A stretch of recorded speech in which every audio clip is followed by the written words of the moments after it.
Hey guys, it's Rob here and welcome back to another video. In this video, we are going to talk about the Pokemon Legends ZA leaks and how it might have told us the release date for the Nintendo Switch 2, or at least the timing of it. And if we have an idea of the Nintendo Switch 2 release date, we might have an idea of the reveal time as well. We will also discuss some of the information about the Pokemon Legends ZA leaks as well, because I do have some thoughts on what exactly they're doing with this game. So the first bullet point says it takes place entirely within Lumio City. Now one thing I do have to wonder is how is this going to affect the gameplay? How are you going to be exploring this city? And how is this going to play into the different types of Pokemon, right? In every single Pokemon game, they have areas that have specific Pokemon within them. So is it going to be in the city, and is there going to be different parts of the city that have specific Pokemon? Is there going to be underground parts of the city where we have rock type? Is there going to be parts of the city that have been abandoned and there's grass growing and trees and all that kind of stuff? And that's where some of the grass type Pokemon are going to be, or other kind of Pokemon that are related to grass, like bug Pokemon. It's going to be interesting to see how they play the open world aspect of this, or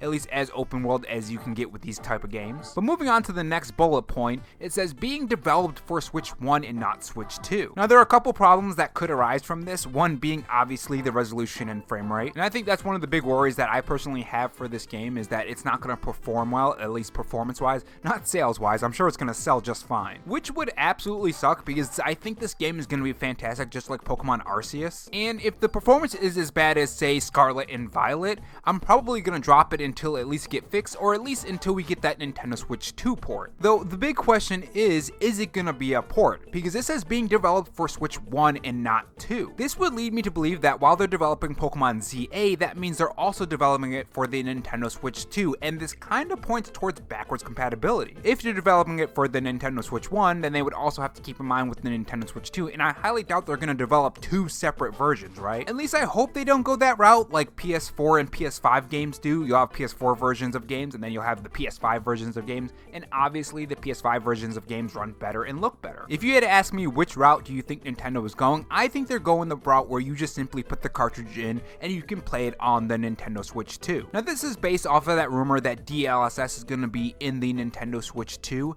and if that's the case, they can absolutely implement that within the Nintendo Switch 2 and Pokemon ZA, making the Nintendo Switch 2 or the Nintendo Switch 2 Pro patch, or whatever you want to call that upgrade for Pokemon Legends of ZA, running better on the Nintendo Switch 2, which would absolutely suck for people who don't have the Nintendo Switch 2 though. I think that's going to be the very interesting thing when the Nintendo Switch 2 comes out, is just the difference between the performance and the resolution and frame rate and all that great stuff, like even down to loading times when these two consoles are side by side, because I don't think Nintendo is going to get rid of the original Nintendo Switch. I mean, there are so many players. Nintendo would have to be absolutely, I mean, they would have to hate money at that point, right? They would have to sit down and say, you know what, I like making less money from players. We want less players to buy our games. So when we have those side-by-side comparisons, like when they throw them up on YouTube for different YouTube channels, or just us looking at it side by side, since usually people do have more than one Nintendo Switch, it's gonna be interesting to see on that difference. But yeah, this might be a point towards backwards compatibility on the Nintendo Switch 2, according to this leak for Pokemon Legends ZA. But anyways, moving on to the next bullet point, it says a number of new Megas will be introduced, including Mega Zygarde, I hope I said that right, and Mega Zeraora. Now the next bullet point talks about something from Legends Arceus, and it says Shiny Sparkle sound from Legends Arceus is back.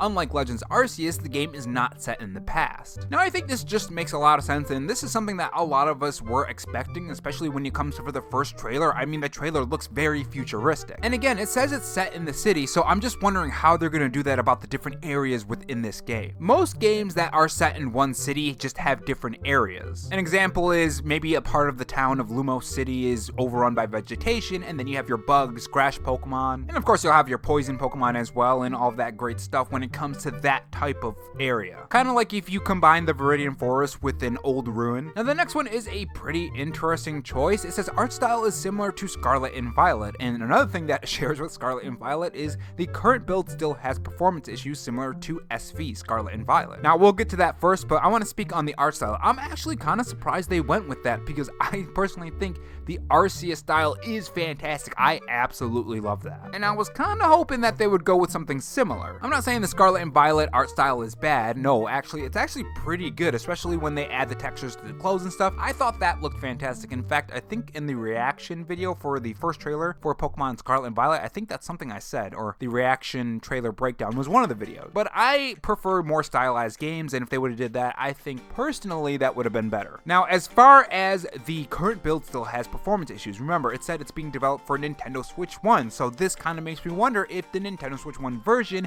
is going to have those issues just like Pokemon Scarlet and Violet did, and then when you play it on the Nintendo Switch 2, is it going to just run a lot better? Is there going to be higher resolution and frame rate and all that great stuff? Because remember, the Nintendo Switch 2 is supposedly, anyways, it's a rumor, is supposed to have DLSS, which is going to upscale that game and make it run better. It's going to have higher resolution and frame rate, so there is going to be a difference. I highly doubt that Nintendo was going to make another system, especially when we already have the Nintendo Switch Lite and Nintendo Switch OLED, and just not have other games run better on that system. So this is a little worry for me. I hope they steam those issues out on launch, but you know they have a very bad track record, so I guess we'll just have to wait and see. My hopes are very, very low now when it comes to performance for this game, but again, we'll see. And the next one has to do with the Nintendo Switch 2 release date. It says, was originally planned to release in 2024, current release date between April and July 2025 unless there's another delay. Now we know the reveal for the Nintendo Switch 2 is going to be sometime between now and the end of March. And we also know that they do a February Pokemon Presents every February. I mean, it's pretty consistent. There was one in 2024, 2023, 2022, 2021, 2019, and so on. You guys get my point. And remember, we haven't seen this game yet. And according to this leak, it was originally planned to release in 2024. The current release date is between April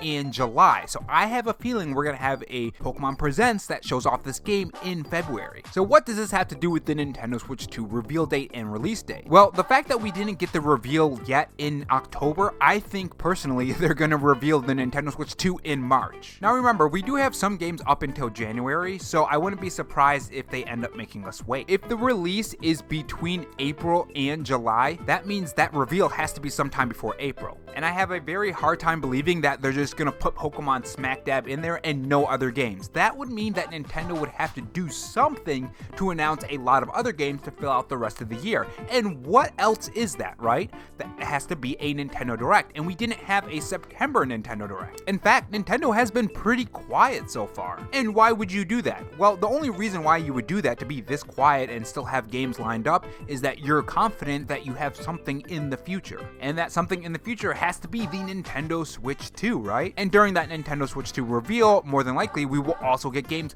just like the original Nintendo Switch. Remember, the original Nintendo Switch trailer had a ton of games, including Mario Odyssey. So I think personally that Nintendo is going to make us wait all the way until March for the reveal of the Nintendo Switch 2. That is just my thinking. And then that release, because it says being developed for Nintendo Switch 1 and not 2, I think we'll see Pokemon Legends ZA as one of these sparkly jewels to entice you to buy the Nintendo Switch 2 if it runs just better on the Switch 2. Which again would suck. I would rather have them run well on both systems. But if that's the case, that leads them into the June Nintendo Direct where they can set up holiday season and having a fantastic lineup for the Nintendo Switch 2, especially when those amazing third-party games come in that people think, oh, that's not gonna run on the Switch 2, it's a handheld device. Making massive sales for holiday season when all the parents and everyone just buys stuff for their nephews or kids or just for themselves. So personally, I think we're gonna be waiting until March for the reveal of the Nintendo Switch 2, and that release is gonna be sometime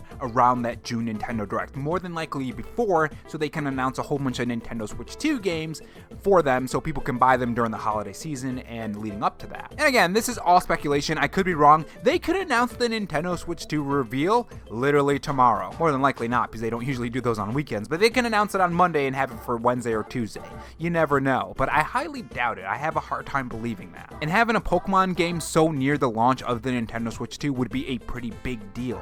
It would draw a lot of people because people will more than likely pick up that game along with the Nintendo Switch 2, right? More than likely, the reason why they say between April and July, and the reason why it was originally planned for 2024, but now it's actually going to be in 2025, is because of that Nintendo Switch 2 delay, remember? I think that points towards them trying to time it with the Nintendo Switch 2 release. And if that's the case, that means the Nintendo Switch 2 release would have to be between April and July. That means the reveal would have to be before April, and what did Nintendo say? Nintendo said that they wanted planning to do it by March, I should say. So I have a feeling that reveal is going to be in March. I hope not. Man, that would really suck. But I guess we'll see. What do you guys think? Do you think the reveal is going to be in March? And do you think Pokemon Legends ZA is going to release sometime around June, just before that Nintendo Direct? And do you think we're going to get a Pokemon Presents sometime within February that shows off the game? Because remember, it's being developed for Nintendo Switch 1, so nothing's really going to show off anything that has to do with the Nintendo Switch 2. Not that I can see anyways. But yeah, let me know what you guys think in the comment section below, and if you guys want more videos like this, make sure you subscribe and also leave a like on your way out. It really helps push the videos.